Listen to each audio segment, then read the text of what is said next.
Hello, I'd like to call the order of the March Ramsey-Washington Metro Watershed District Board meeting. First order of business is a motion to approve the agenda. Do I have a motion to approve the agenda? So moved. I'll second it. Perfect. All in favor say aye. Aye. All opposed say nay. Moving forward to the consent agenda. Do I have a motion to approve the consent agenda? Please recall we can discuss it at the end if it doesn't change your vote. So consent agenda, do I have a motion to approve the consent agenda? I will move that we approve the consent agenda. Second. Okay, I'm going to open it up for discussions. Are there any questions concerning the consent agenda? I have two. The first one is on D 2506. Yeah. The North St. Paul project. Yeah. Just a question. After this change goes into place, what sort of perceptible changes will the neighborhood see? I'm just wondering. I don't think much for the roadway portion, but there will be a lot more activity in the park with the retrofitting and repair of that filtration basin. But after the, so I understand that the property description was put in place because filtration didn't happen as designed. And so instead you had a wet pond that was there since 2014. Yeah. So with the changes that are going in place, does that mean that that pond just disappears? No, it'll be a dry filtration basin when it's functioning. So the difference with the design, not only are they expanding it, but they're adding an impermeable liner to the bottom of the basin to prevent that groundwater inflow or influence from filling the basin, because that's what they couldn't control. I mean, it's just, I'm not sure. I can only see what it looks like on Google Maps right now, but it's been like that for about 10 years. So my question is, are the neighbors going to say, what happened to my pond? Yeah, well, typically like the cities, are obviously notifying the residents in the park where the reconstruction is taking place. But yeah, I'll have to see in the pre-construction meeting if they're gonna do any signage or anything just to explain to people what's happening, because some could mistake it for a natural wetland. That's what I'm thinking. It's been like that for 10 years. Yeah. Yep. So yeah, it'll look more like a standard filtration basin, a dry basin. Complete. But yeah, we can assist the city as needed in their project with outreach. Okay, thanks, Nicole. Yeah. I had a question on 2506 as well. It's more of a clarification point, so I'm happy what they're doing with filtration. I think I just was hoping for additional information on the excess volume credits will be banked for future 2027 roadway project, just to add a little color to that for us, if you don't mind. Yeah, so they had a pretty detailed breakout in their stormwater report about this was the volume that was required back in 2014. This is the volume based on the new and reconstructed impervious 2025. And they quantified the expected new and reconstructed impervious for 2027. But since that work was not included in the actual plan set, we told them, okay, like we're just gonna have to verify via a future permit that those assumptions hold true. So they had a pretty, it's kind of like 2014, 25, 27, so we could easily track that. Okay, so they already have some plans in place. We've seen some of those plans, and so as part of the revisitation of that, if they have to add additional filtration, that permit will be the point where we would do it. Yeah, they've showed us which streets they're planning to reconstruct in 27, but they just don't have like an actual construction plan set yet. So. Understood. Okay. Yeah. Any further questions on the consent agenda topics? Just on F, the addition, can you just confirm that this is the change order for Woodbury? Is that added into the consent agenda? That was the change. Yeah, that was the change that was added. Yeah, can you just confirm that 25,000 is covered by the city? Yes. Okay. Yeah, that'll be reimbursed. That's the CIP. Yeah. Yeah, the CIP one. Yep. All right. I asked the same question earlier today, anticipating that. Yeah, that will be reimbursed by the city. Okay. Good discussion. Do I have any further discussion? So we've already moved. We're gonna call the vote. All in favor, say aye. Aye. All opposed, say nay. All abstain. Say. Okay, consent agenda passes. Moving forward to visitor comments. We don't have visitors in the room.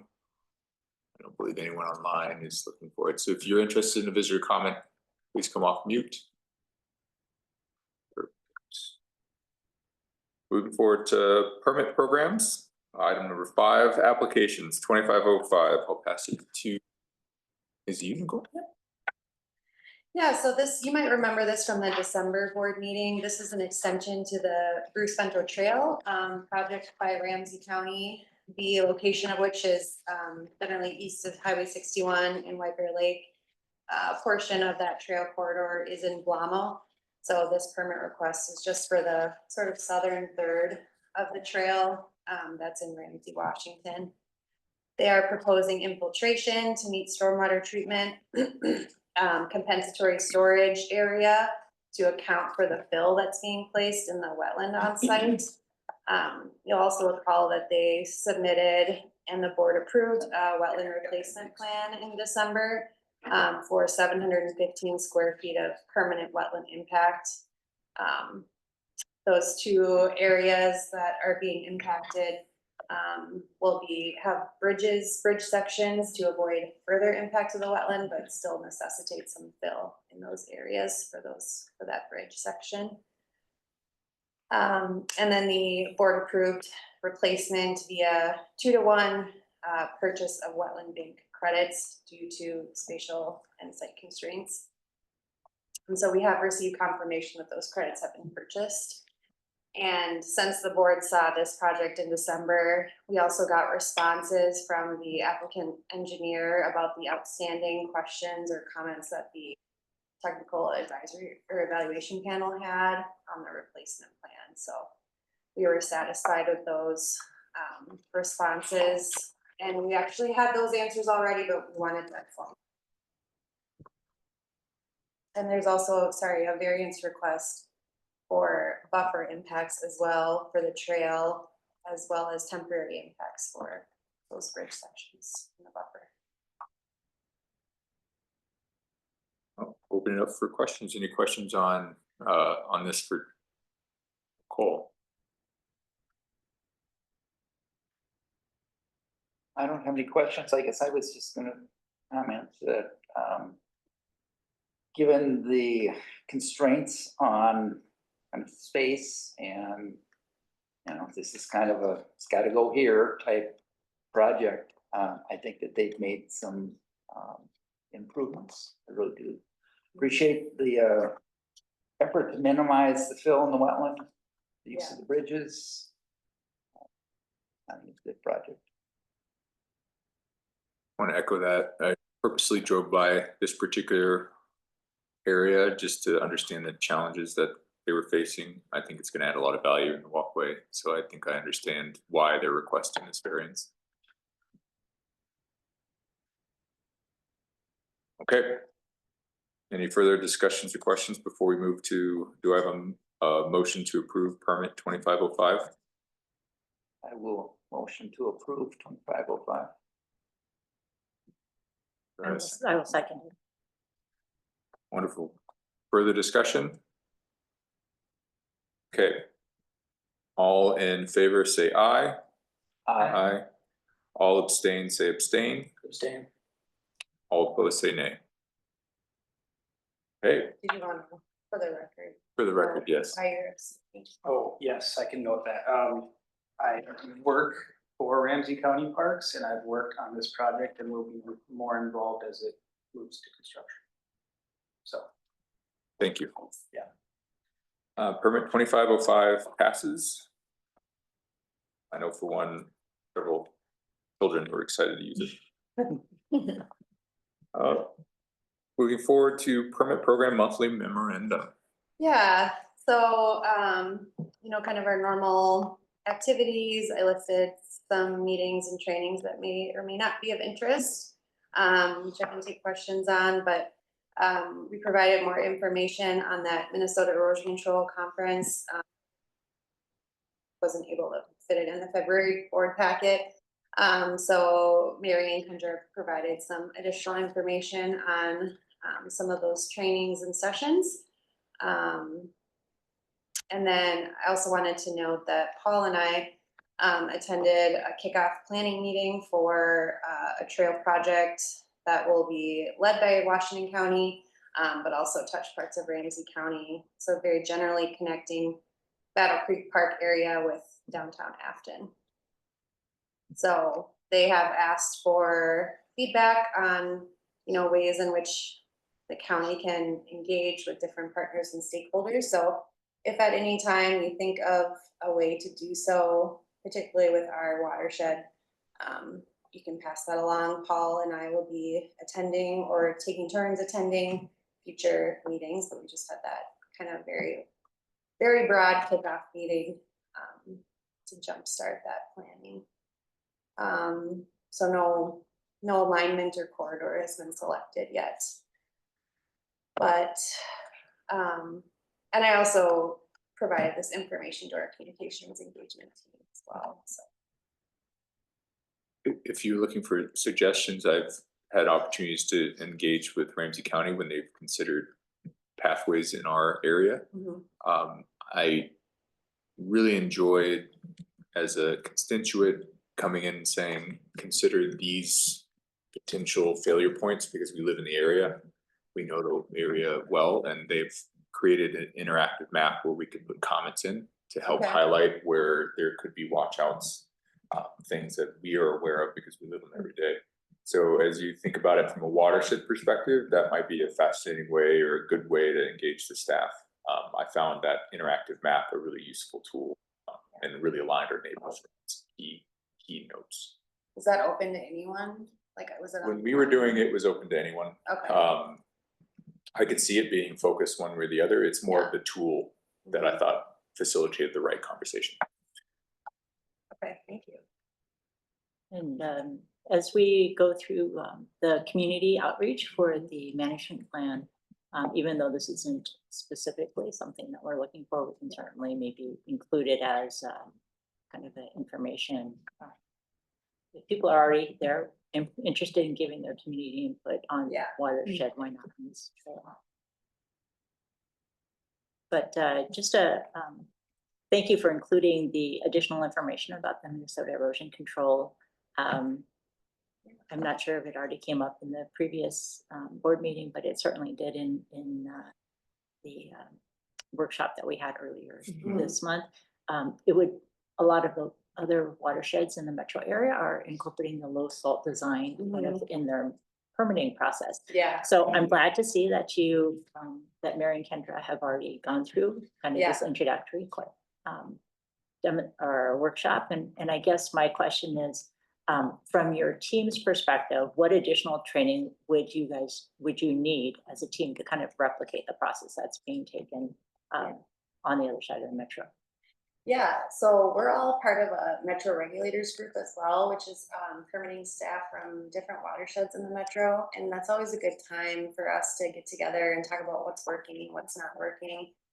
So I think that would be a good venue for discussing like who is doing this, who has incorporated this in their rules, what are the barriers or what's worked really well. I'm interested in exploring that. We anticipate, originally we were going to do a rule update in 2025, and we always do that in collaboration with Capital Region. And at their request, we are pushing that to 2026. So, and I think that would help us incorporate more management plan discussion items too. So yeah, certainly a topic on our minds, and would be interested to learn how it's working for other watersheds. You know, to the best of my knowledge, I think 9 Mile and Riley Purgatory have been doing it. Help narrow down my search. And there may be others. Those are just the two at the top. Yeah, thank you.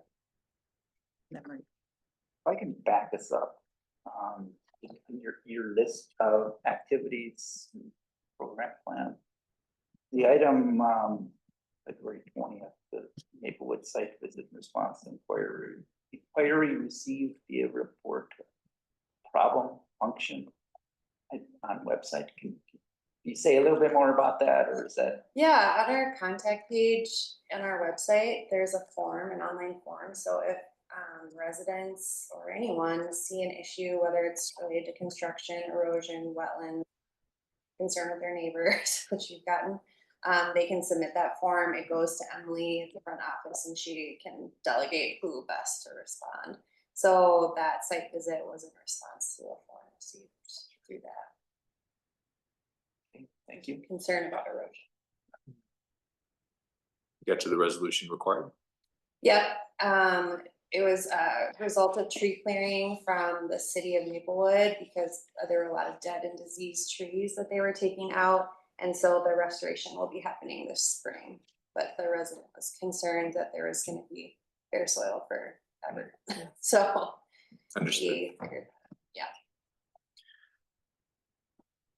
Thank you so much, Nicole. Any further questions for Nicole on the permit program? I'd like to move to the stewardship grant program, item 6. I believe Ashley is fine. Yes. There we go. Had to get the mute off. Pretty straightforward, just the single application that was on the meeting is all that we had that came in this last month.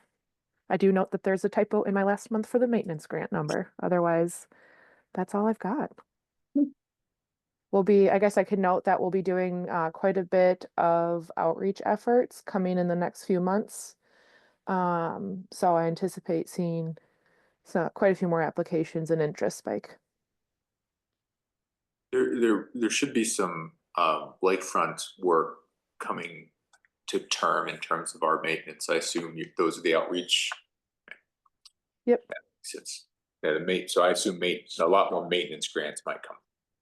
Yes, I do anticipate more maintenance grants. It'll probably be a wash with how many expired last year or coming into this year. So, but yeah, more maintenance grants, and then in general, we're doing some targeted efforts in like the East Side community to do some targeted outreach and projects there as well. So yeah, very we'll see excited how about that turns out. Once the weather turns nicer, we can get out there. So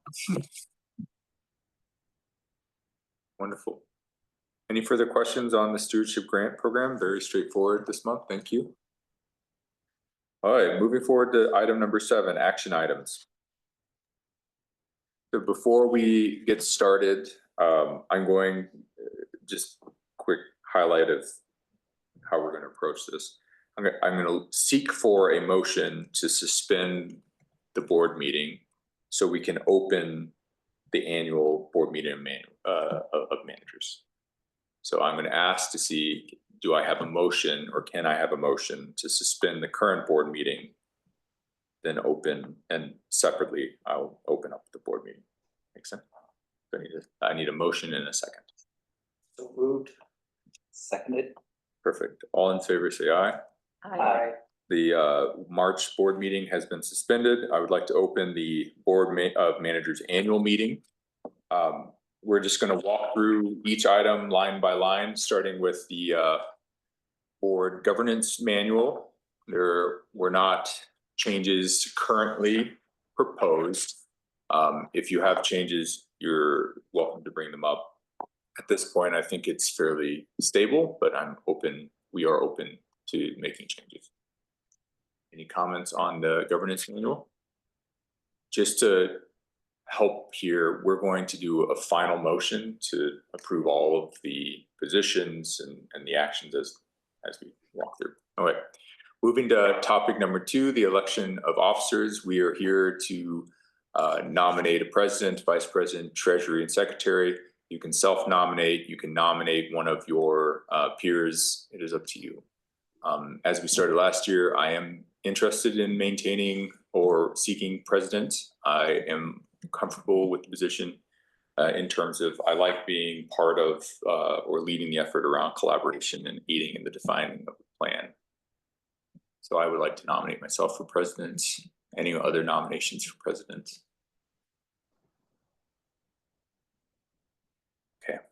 Moving on to vice president, I'm going to open it up to self-nominations.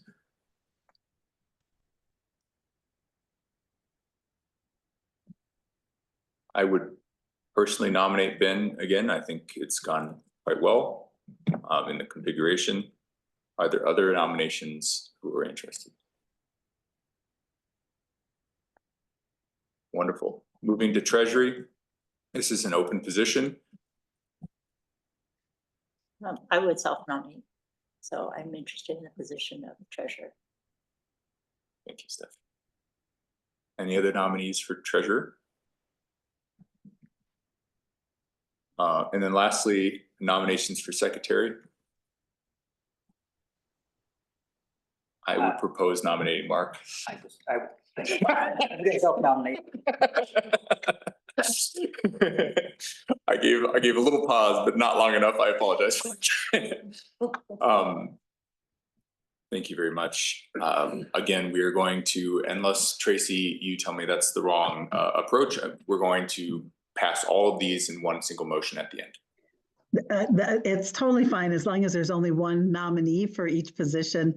Otherwise, we'd have a whole separate, we'd call the vote singly. So I am fine with you proceeding as long as there's only one nomination. And Gabriella, I want you to understand, I know you can't vote because you're not present at the meeting, but there would be nothing that would prevent you from making a nomination or at least commenting on the nominations or the positions.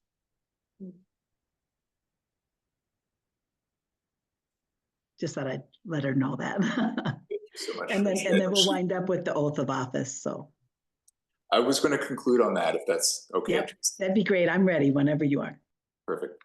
I'd like to move to item number 3, the CAC membership, board liaison appointments and activities. Our outcome is to afford a designation or a CAC liaison. I would like to ask a clarifying question or maybe suggest, I know we're doing our 50th celebration with a week of activities. I noticed that the CAC, it didn't stand out to me if they were helping with that effort. Like the watershed week? The watershed week, yes. Yeah, I can certainly ask Carrie. She was gonna sign on, but didn't know she could get time. Yeah, I'll ask Carrie about that. In terms of the business that we have to conduct today, it's not necessary to make the change, but I think the CAC being the connection to our community, it'd be good to engage them in the 50th watershed week. Pass that on to Carrie. Thank you. On the CAC liaison, I believe, Ben, you have been the liaison. Yes, I would be interested in continuing if there's anyone else that wants to step in. That's also, of course, okay. So may I ask, in the past, I am interested in position, but in the past we had I remember the board members kind of alternating. Yeah. And would you be interested in doing that? Definitely, and we can have two You can there, have we just two. can't You have can't have 3. three. So even Okay. if both of us showed up to every Okay. meeting, that doesn't pose an issue. Oh, perfect. I could So, see a lot is of it okay? value of y'all's voices in some of the planning ones that I know that they're going through. So There's a lot coming up with the plan, and hearing their feedback, I think, is always really good. We should ask Glenn. What you think. oh, yeah. Yeah, if that's okay, I would be, There's No, I nothing like that it. prevents I us think from nominating 2 I liaisons. think that's great. I mean, they're always interested in what's up going on at the board. They're always interested in feedback. I think you've built a good relationship there, Stephanie and Mark. Both of you Yeah. have a very long-lasting relationship there. I think this is a good call. So I'd like to nominate both Ben and Stephanie for liaison to the CAC membership, and whatever capacity makes sense in terms of their attendance. Thank you both. Moving forward to the consulting staff selection. On the approval list is our engineering firm, Bar Engineering, Gallowitz Olson attorney, Tracy representing to date, and accountant Redpath and Company. Are there any concerns with nominating or continuing with these representatives? or consultants for you. Wonderful. And then item 5, official designations. We have the 4M Fund and League of Minnesota Cities US Bank. That is a continuation, and our official newspaper, which we are required by law to publish in because it feels like it's 1920, to St. Paul Pioneer Press. Oh, sorry, was that? How you really Yeah. Wonderful. I'm going to propose an item 6 where we can all take the oath of office. I think it's a good behavior to remind us of what we're doing. And so Tracy, I would ask if you don't mind to lead us through the way it's going to go. She will recite it. We're going to say I do, similar to a wedding, and then we'll date and sign. That sounds great. So I'll just have you raise your right hand. Do you, as a member of the Ramsey-Washington Metro Watershed District Board, solemnly swear to support the Constitution of the United States, the Constitution of the State of Minnesota? Will you faithfully, justly, and impartially discharge the duties of the office of Manager of the Ramsey-Washington Metro Watershed District, Ramsey and Washington Counties, Minnesota, to the best of your judgment and ability? I do. All right, great. I think Gabrielle did sign hers, and it's just a nice reminder to sign them again. So thank you very much for all of you and your time and effort, and for reappointing Gallowitz Olson. We think it's quite an honor to work with this district, and very exciting about the 50th year since we have worked with the district since its onset. So I know Ray Marshall would be excited to be part of that. I'll jump on that and say the same on behalf of our. Very honored to have you as a client, a very treasured client. Thank you, all of you. Final course of action for this Board of Managers annual meeting. Do I have a motion to appoint the board officers, Val Eisel as president, Benjamin Karp as vice president, Mark, I'm going to mispronounce your last name, Gurns. I'm sorry, Mark Gurns as secretary, and Stephanie Wang as the treasurer, just to call those out for the record. CAC advisory committee member liaisons, Benjamin Karp and Stephanie Wang, and then designated desired consulting staff, official bank of deposit, and official newspapers. And just the CAC members in general. And the CAC board. And the CAC board members in general. Thank you. So moved.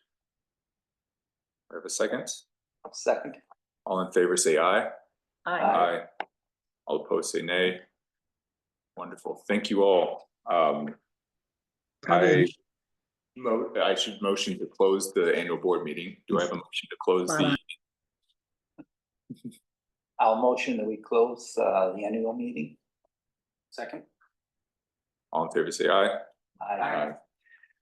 Moving forward, I'd like to resume the March Ramsey-Washington Metro Watershed District Board meeting. I don't believe I need a motion to do that. And we're going to move forward to the item B in the action items, the Roseville Homes Phase 3 advertising bid. Is that going to you? Yeah, and also Marcy Bean is on the line here as well. So this is the third phase of the Roosevelt Homes project, which is largely a flood risk reduction project in one of the district's equity areas. And Marcy, if you're okay with that, I'll let you just sort of give the highlights, if that's all right. I will try. Can you hear me okay? Yep. Look at that. Thank you. They're admiring the background of your screen there. Because I'm pretending that it's July right now. That's okay. Yeah. Yes, so the request that is before you is for the third and final phase of construction at Roosevelt Homes in St. Paul. For those of you that have been around for 2 years now, you have seen several phases of this before now. So really what we're doing, so phase 1 was constructing 2 basins. And so let me step back. Roosevelt Homes approached Ramsey-Washington because they had flood issues. And so Barr and Ramsey-Washington staff had talked with St. Paul Housing Authority for some time to try to help find some solutions for their flood control issues, some of which are just out of their control based on where they are. It is a public housing development, and so there's lots of homes and lots of really valuable public services that they provide that we want to protect. So the first phase we ended up constructing in very late 2023. It was construction of 2 basins. And then so that was considered phase 1. Phase 2 was planting of those basins, and then we're actually converting over an acre of turf. You'll see in your packet there are some photos of this kind of crazy steep slope between some of the homes. We're able to convert over an acre of that turf into native habitat. So we have that prairie restoration underway. And so this final phase is really the conveyance part. So we're trying to just make little tweaks to some existing structures that they have on site, and improve how the water flows over land. In particular, their playground is kind of right in the middle of where all the water ponds after, once the driveway floods, then it flows over into the playground space, and it just sits there kind of a little pond. And so we've designed what we're calling the conveyance system that will help us move that water both from the structures that kind of are some of the pipe systems downstream are undersized, so we can help move things over land to get to those larger basins that we constructed in phase 1. Of note, we did receive a grant for this project, an MPC resiliency grant.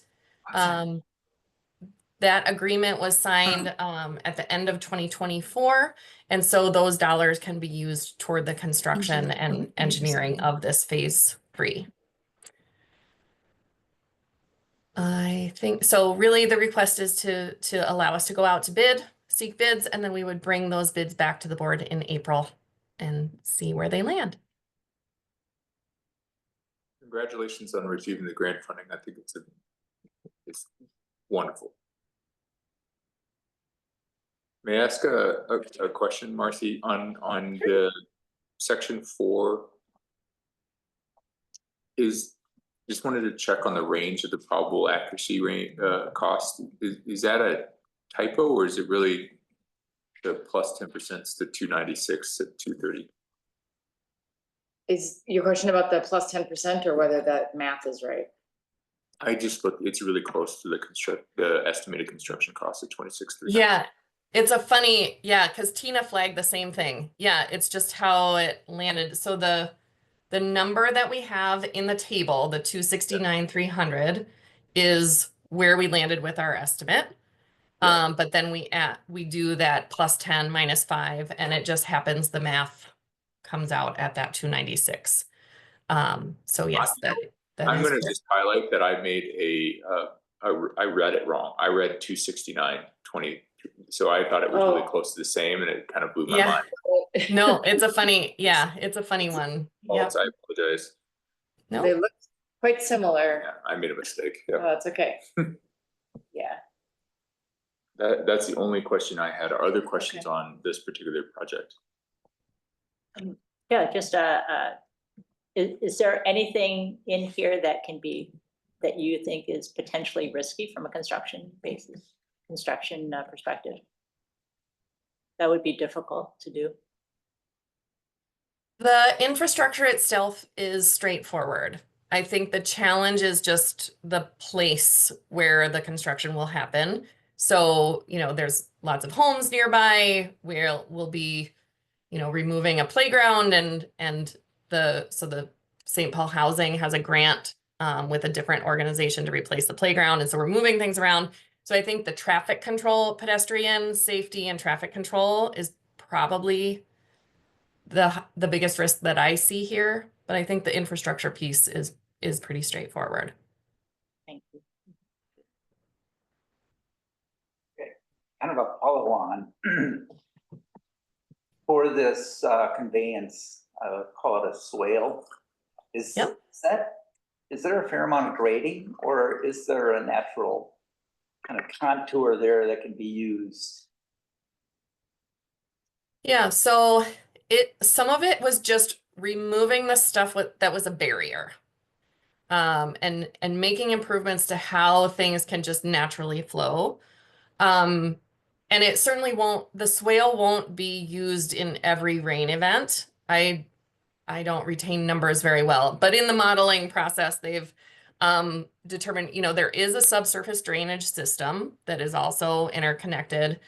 It's really just for those when it happens to be a larger flow that we're making sure that the water can move to that lowest point. So kind of removing those barriers and making sure that the playground is on the high side instead of the low end, that kind of thing. Does that help answer your question? As I was looking through this item, it wasn't clear to me that there would be, I didn't think a lot of excavation, but I Nope. did think that there was going to be some exposed ground because there would be some regrading to remove some of those barriers. And Yes. I just wanted to make sure I have a kind of a clear understanding that, and that was prompted by Stephanie's question about any issues in terms of construction safety, given that there are, a lot of comings and goings right close Sure. to the parking lot driveway, and is with less activity, less construction activity, I would think that concern would certainly be lessened as well. That's true. I would consider this the more subtle part of the work.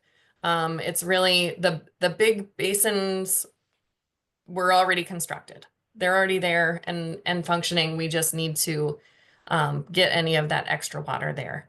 So yes, this is going to be a little more finesse, a little more subtle. Thanks. We're being pretty, we're asking about challenges mainly as you guys do look and vet the folks who come in for bid proposal, just to reinforce kind of what we're all talking about. Let's ensure that they've demonstrated capability in these areas. Certainly. That's the bigger, I believe, the concern. So as you guys vet them, that's really what I definitely want to see. Yep. 100%. Cool. Yep. I know where that's coming from. I'm also was going to suggest, although I know these drawings don't typically have signage in them, this is a great place and a good community works program to ensure that we do raise awareness of how we're trying to work with the community and improve those areas. Also, kids do frequent that area, so I think some interesting signage might be beneficial. Mhm. Okay. Do any further questions on Roosevelt Homes? Do I have a motion to approve the preliminary design, estimated costs, and proposed project schedule, and direct staff to finalize the design and bidding documents and solicit bid proposals? So moved. I'll second. Wonderful. Any further questions or discussions? All in favor say aye. Aye. All opposed say nay. Thank you, Marcy, for the explanation. I greatly appreciate it. You're welcome. Moving to the Maplewood, Toyota, and Cochrane Recovery Services. Is that you, Aaron, or is that Marcy? It's mostly Marcy, but I'll tee it up for her. So this is the 2025 targeted retrofit project. Maplewood, Toyota, and Cochrane Recovery Services. These are relatively smaller projects than you've seen in some of the past targeted retrofit projects. And so we don't anticipate needing to go out for public bid for these, which gives us a little more latitude in who we send bidding documents to, because they are estimated to be under the threshold of $175,000. And we do anticipate to bid these separately because they're pretty different. In fact, they sort of represent two different, the Maplewood Toyota is a fairly straightforward, very small scale project. And then the Cochrane Recovery Services is a little bit more intensive parking lot based project, but still, scaled back relative to some of the parking lot work that we've done in recent years. So with that, Marcy, if you're game, I'll have you give the highlights of these two, and then we can take some questions. Yes, so Paige and I visited these sites in summer of 2024. And part of these is driven by a willing landowner. And I think so you'll see that in the project description from the retrofit program and what we try to do there. And so we've had a number of conversations with the property owners, walk the site. So for Maplewood Toyota, we had originally proposed a couple of different BMPs at different areas of the site. The one that you see in the package is the one that the property owner was willing to move forward with. And so we still feel like there is benefit to doing the project, but it didn't quite go as far as we had initially anticipated. And so that one is really, there are some interesting complexities of the site and its proximity to a wetland, its proximity to Coleman Lake. Really, they probably ultimately built this car dealership on a wetland. And so some of the challenges with that.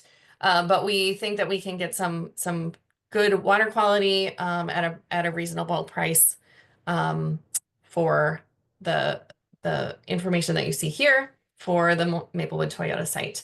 Cochrane Recovery Services is also interesting in that, so it's immediately adjacent to Aldrich Arena.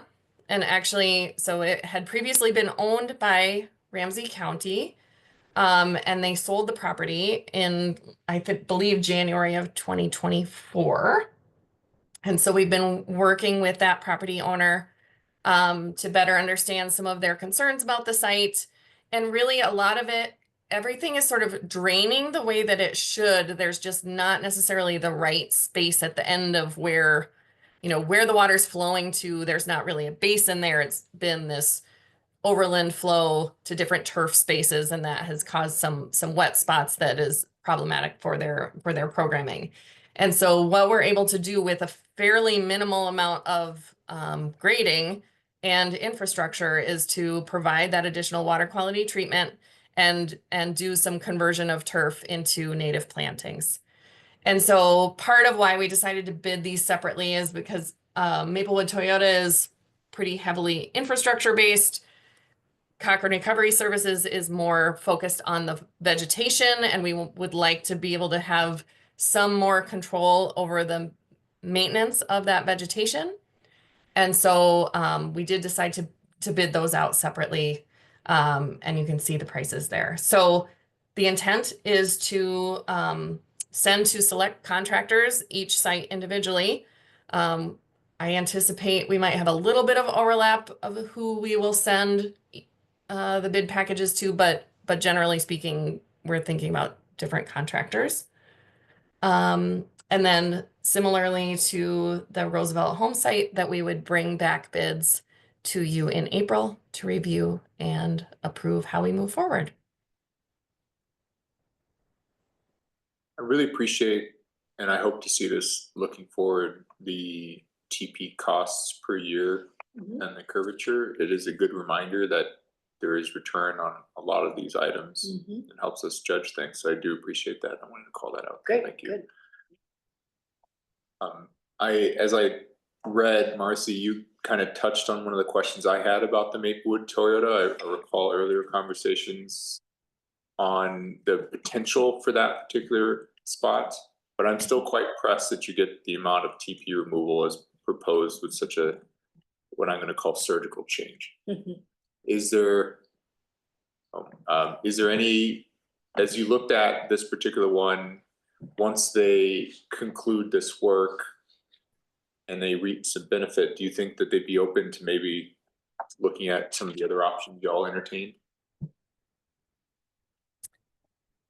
I think so. I think so. Ultimately, what it came down to for them was available space to park cars, as you can imagine. There is I think there's some historic, I'm going to call them BMPs, although they seem not to be functioning anymore, that were done at the request of the city at some point in time. That I think if we could prove that we could park the same number of cars in the space and still provide water quality treatment, that they would be game for that. So I think they certainly were a willing property owner. I think that it's worth a continued conversation with them, especially if they're assuming that they will be happy with the results of this year's project, that they would be game for having those conversations moving forward. Good to hear. Thank you. Is the maintenance at Maplewood Toyota gonna be performed by Maplewood Toyota, or is that something Ramsey-Washington is taking on? Because I'm looking at the design, I mean, it's essentially an open air sump that's gonna need frequent maintenance, so. Right. Are they on board for that? Are we on board for that? They are. So they have a Bobcat on site. And so we customized the design of that pre-treatment structure so that they can just drive their Bobcat in and scoop that sediment out, for ease of maintenance. Yeah. So yes, they plan to maintain that. Someone's on top of it. That's also why, you know, that one does have a pretty, you see that cost per pound removed is really, really low. That's because it's getting the grittiest grit. So it's contingent upon them taking that out, right? So it's stuff like that is great if you're getting raw runoff and getting the sediment out. You can remove a lot of sediment and nutrients, but the maintenance is going to be more frequent. So that design was done to facilitate easy, regular maintenance. Yeah. Has there been, what are the criteria that are being applied for that maintenance to occur? In other words, whenever they see sediment accumulating, get in and scoop it out, or is there a frequency, or does that discussion really happen? You know, we haven't settled on that with them yet, but that is a good reminder that we certainly will be having conversations.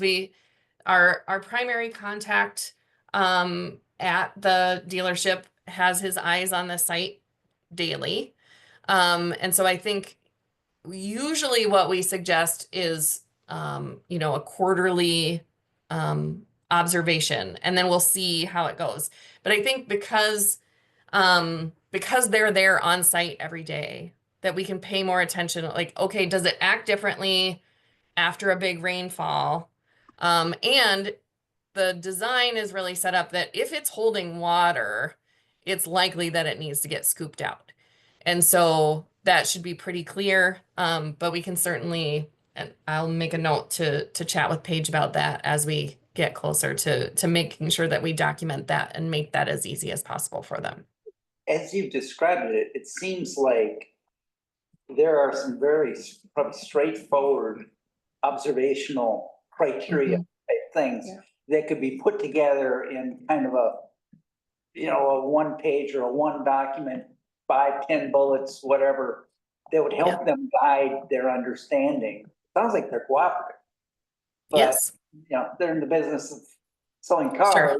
Right. And they might see, looks like, it's ponding. What does that mean? So to capture some of exactly what you're saying, to me, it seems like it might be very helpful for them. Yep, that's a great reminder. I have a similar set of questions for the Cochrane Recovery Services. So it did seem like a lot of good planting, making sure that the space is as effective at managing the groundwater and some of the and water quality pieces. What's our strategy toward maintenance with respect to those tree trenches and rain gardens? Is that also Cochrane Recovery Services, or is that something that we will maintain? Yes, so the way that we have this one set up is that the vegetation will be maintained by the construction contractor for a period of 2 years. That's what I was, okay. And so, we have a history of working with some of these vegetation contractors that also do maintenance on some of our stormwater BMPs. And so I think it would be probable that we can have them, as they're doing their inspections for the vegetation maintenance, they can also be doing the inspections on so we're adding a couple of pretreatment devices that they can be inspecting at that same time that could help inform the frequency with which Cochrane will need to inspect and do maintenance on those structures themselves.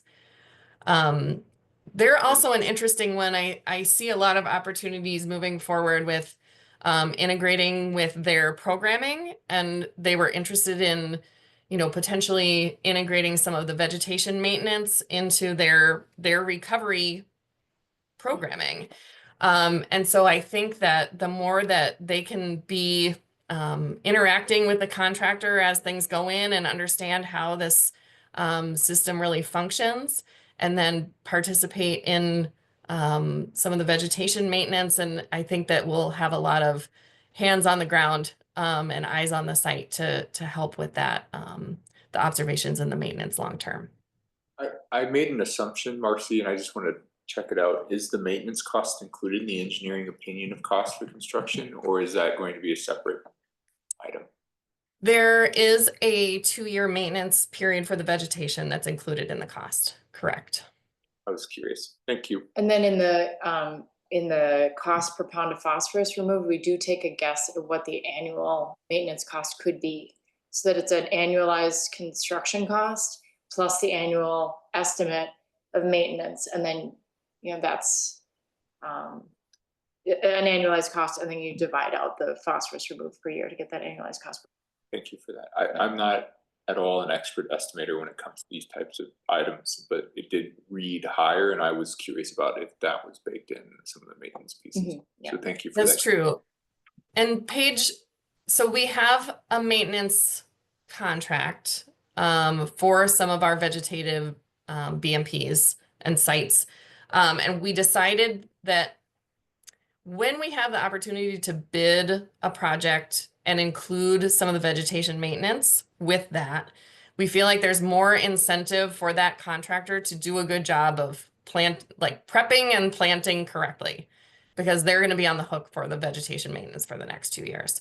And so Paige ultimately decided that we should include that as part of the bidding. So you're correct. There's probably around $20,000 of that cost estimate that is tied to that vegetation maintenance specifically. When we spec these kinds of projects, I probably should know this because we've done a bunch of these, but this one in particular, it's vegetation specific. And I guess what I'm curious about is, do we use any criteria or thresholds that they must achieve a 70 or 80 or whatever the number % survival?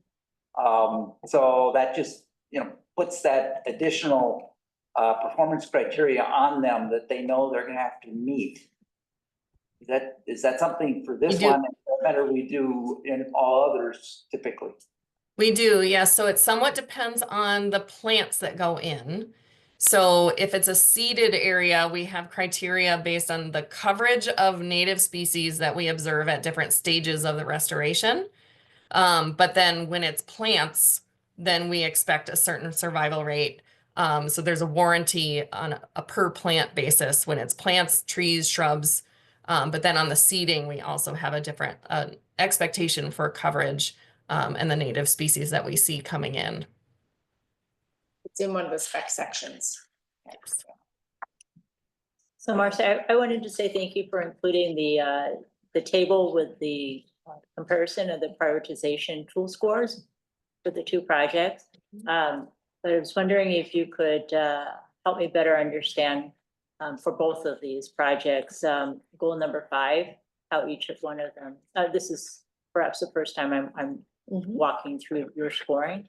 So if you could help me understand how both Cochrane and Maplewood Toyota kind of fit in your scoring for this inform and empower communities goal. I can try. Erin might have to lead this one. Yeah. You start and I'll supplement. Yes, so we have bullets for each site that gives you a sense of where those scores came from. So in the case of Cochrane, it is in a priority equity area. So that kind of gives it a little tick up. Then the educational components come into play. The kind of So was that the educational part that you just mentioned, that they were interested? Correct. So sometimes we tie that to like, okay, we're planning on uh, educational sign is already installed. But in the case of Cochrane, because we've had conversations with them about how they might be able to weave into their programming some of this maintenance and information about the watershed district in general, that one scored a little bit higher.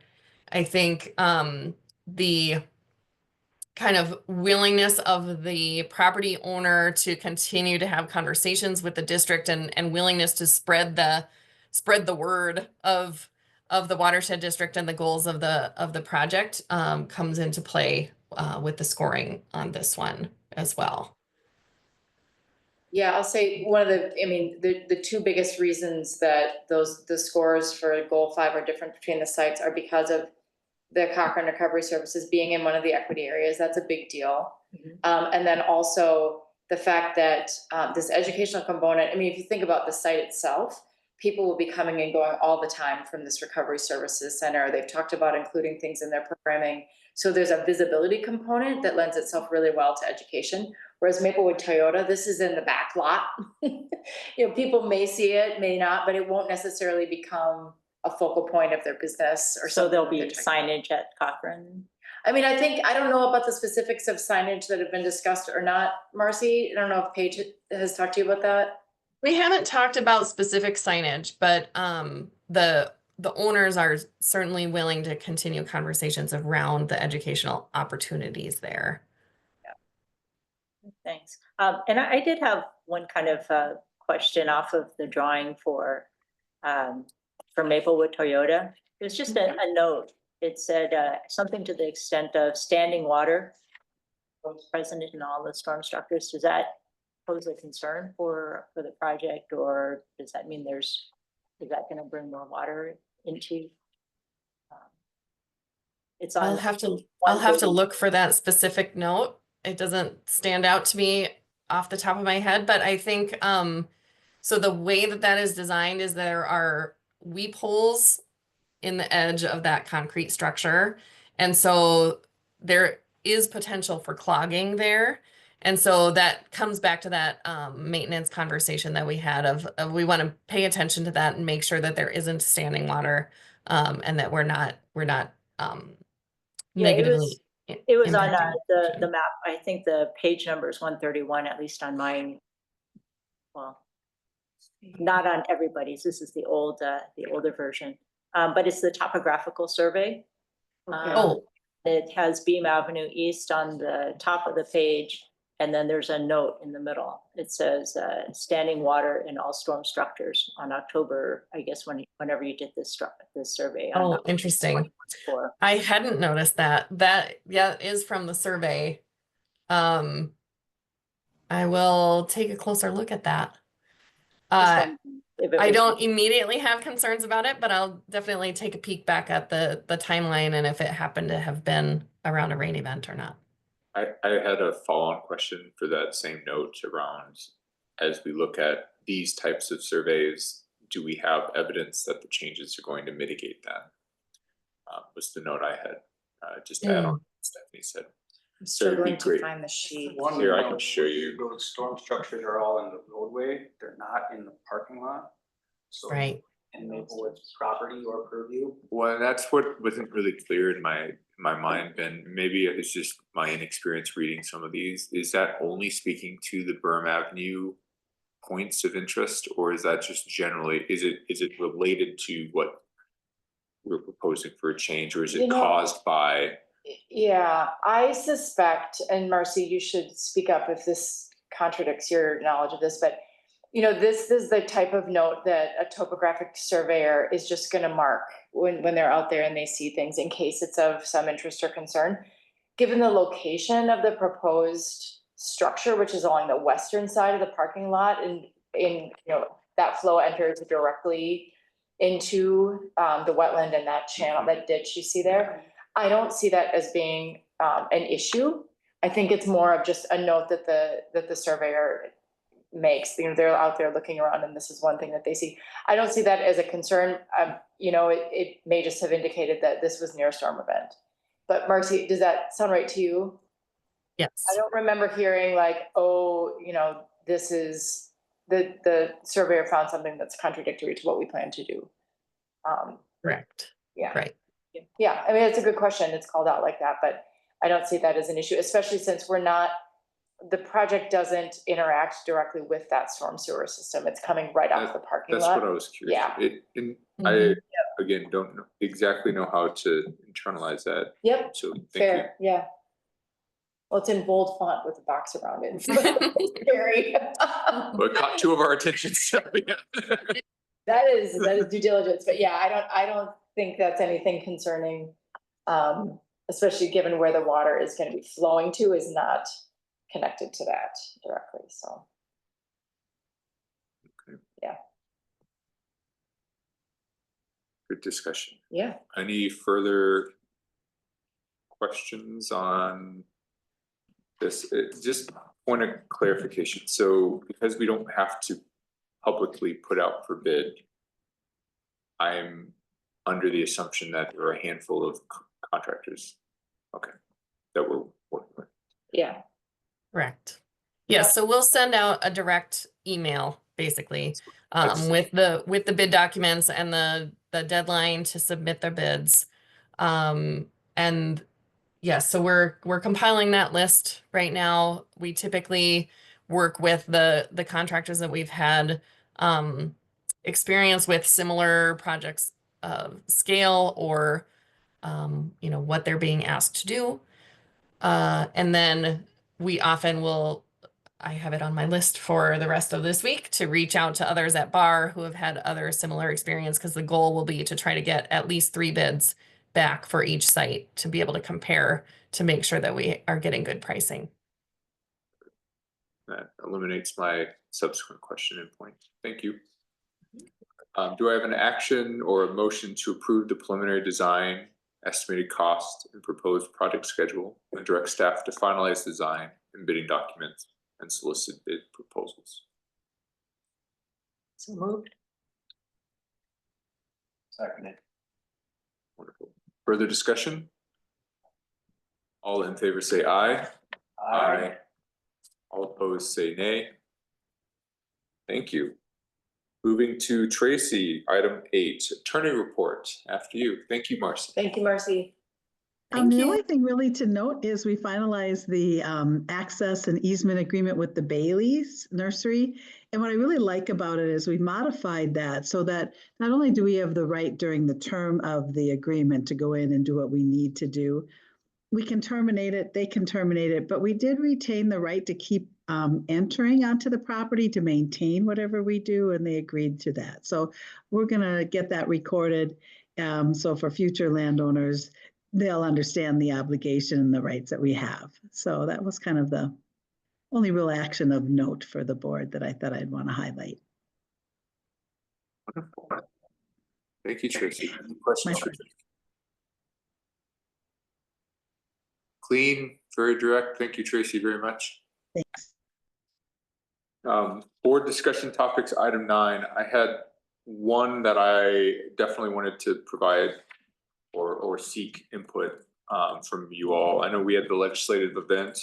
I did want to give Mark a shout out for reaching out to Peter Fisher and setting things up. And so putting together some very good topics for discussion for that. I got to participate with Mark on that interaction, and I definitely have some notes to talk about, but I know Stephanie, I believe you also participated on the actual legislative event day, and I was curious if you don't mind just talking briefly about how that went and anything of note.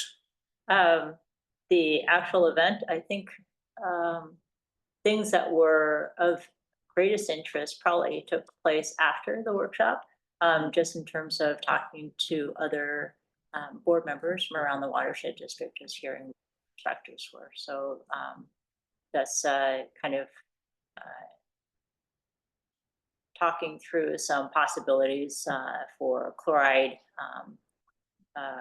addressing the chloride issue, and then actually gaining a much better understanding and appreciation for people who are outside of the metro area, their concerns for drainage, the drainage legislative priority. So that was the big thing.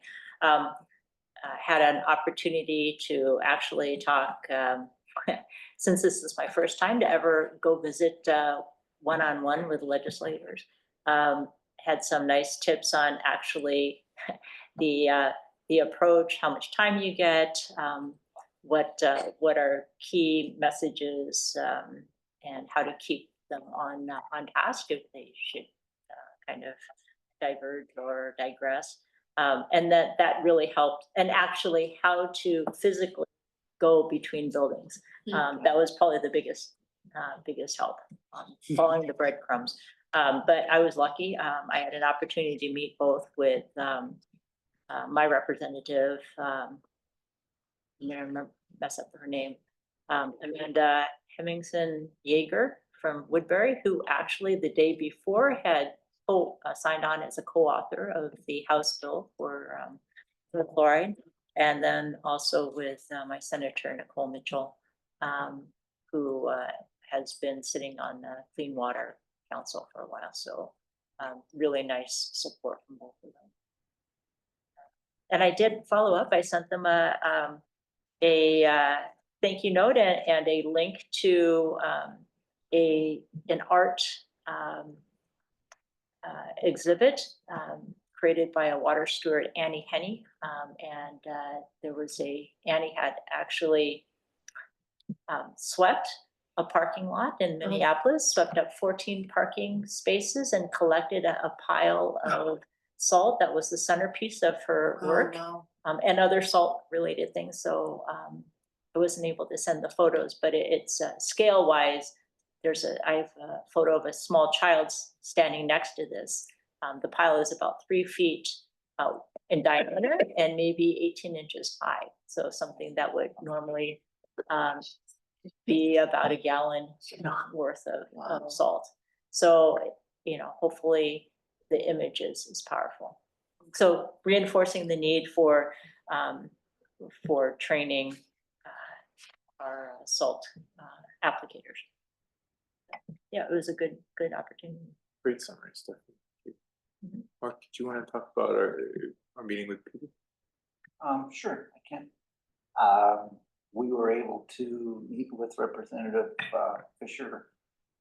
I think it was a half an hour or so. He seemed very supportive. We asked or discussed about the possibility of whether he might be able to sponsor the legislation, and he seemed a little hesitant. Maybe the way he characterized it was essentially that he has sponsored this legislation in the past, and he thought it might be good for other people to act as sponsors. His name might have an effect on other people's opinions about whether or not they would support the bill, sponsor or otherwise. So that was an interesting insight. He seemed very supportive. We did share, I did have a couple of bullets in addition to the liability issue, some other things that potentially might be thought of or worked on in the future.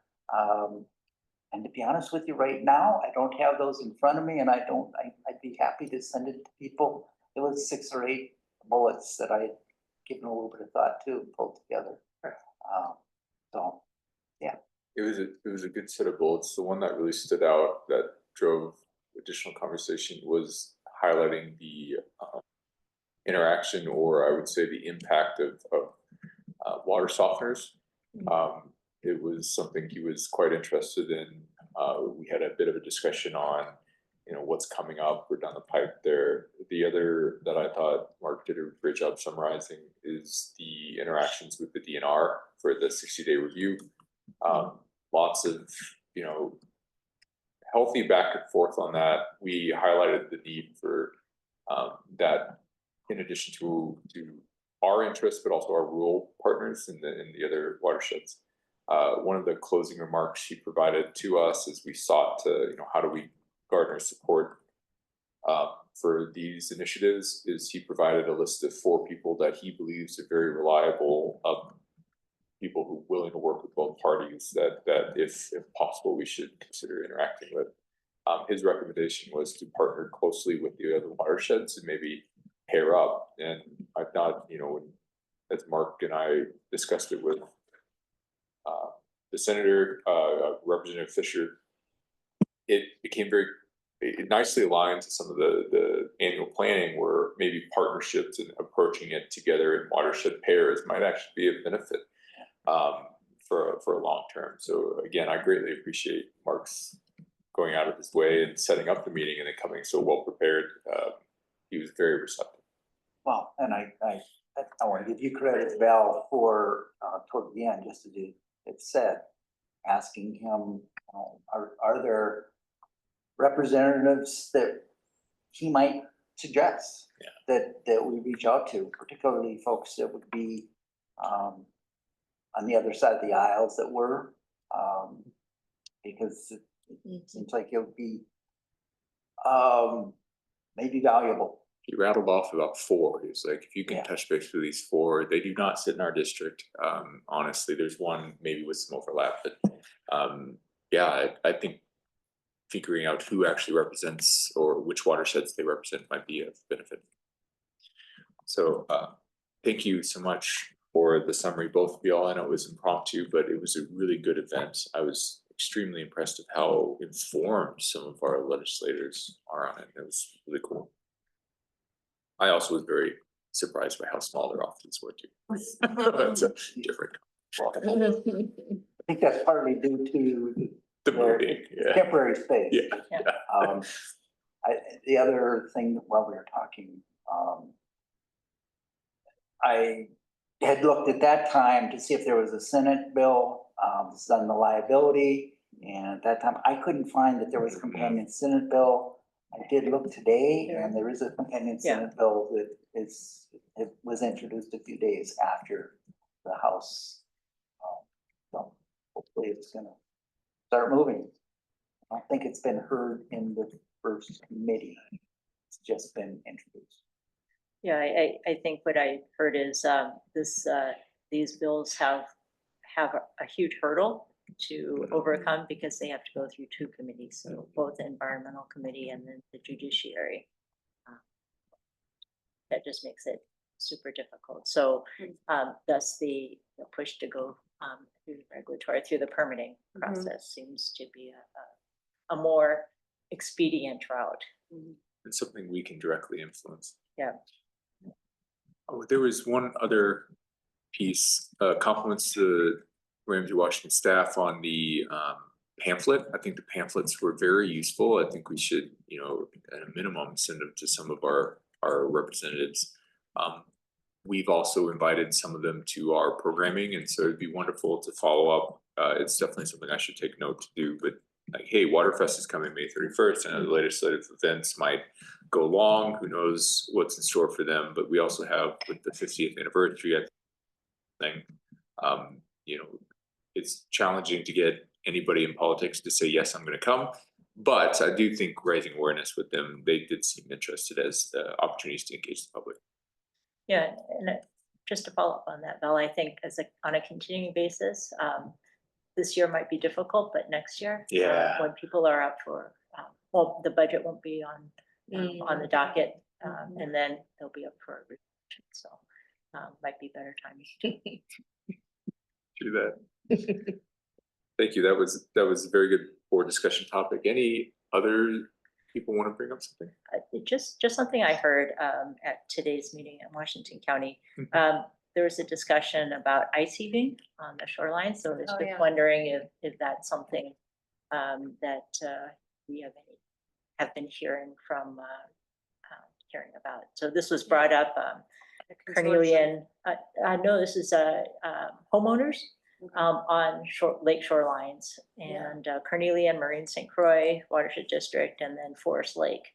And they had been receiving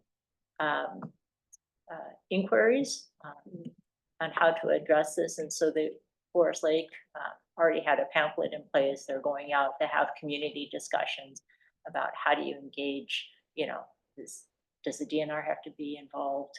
Is this I mean, what works, what doesn't? Yeah, I'm not aware personally of any reports of ice heaves. I seem to recall Paige on the phone with a homeowner about ice heaves once this winter. But I'd have to ask her about that. It's not something we can necessarily provide a solution for. It is a naturally occurring, you know, situation, but and I don't remember if it was in reference to like a shoreline restoration. So I'll have to ask her about the details. Yeah, I wasn't looking for, I was just wondering if this is something that, if we're hearing, they were talking about this and had quite a few homeowners on their large lakes raise concerns. And so the question or the concern is, well, do we have equivalent number of concerns here? And if so, do we have something that we can provide homeowners? Yeah, I would say I haven't heard of certainly a lot of inquiries about ice heaves in any given year. Ashley, you can chime in. Ooh, she raised her hand. Yeah, I saw. Yeah, so a few concerns have come in, particularly from past shoreline restoration folks. We haven't seen it as much coming through in our district, but I have talked to the soil and water conservation districts, and they're seeing it as well. So it is a topic. This year is kind of the first year in a few years that we've had a significant actual ice making. So it's definitely out there. Working with Lauren to make sure we have statements on our website. We've also updated like our plan sets whenever the shoreline restoration goes through to make a note that it's not going to stop ice heaving. What we are seeing and what we're communicating to folks is that shoreline restorations do help reduce any erosion and long-term impacts from ice heaving. So that's kind of been our message of we can't stop it, but we can make it better in the long run, especially if you're going to do those restorations. So not as big as it sounds like it's been in some of the other neighboring watershed districts, but it has been brought up and something we're working to make sure we communicate very clearly on the front end. Yeah, and I don't know that it's actually, maybe Mark, you know better, but someone said, well, I think shrub and tree plantings are much better. Yeah, I was going to say that I think this is a real opportunity, and it's not something we should lose track of. We do have on our action log the item to discuss and, you know, work on shoreline type issues, and you know, they can go a few different directions. And I think that this is something that we ought to maybe insert into that conversation, because well stabilized, well vegetated shorelines clearly will probably withstand ice heaves much better than something that is, you know, in turf or, you know, developed. And so there's a opportunity to kind of introduce that concept of natural is better. I agree. And it's certainly something that we have seen at work with failing.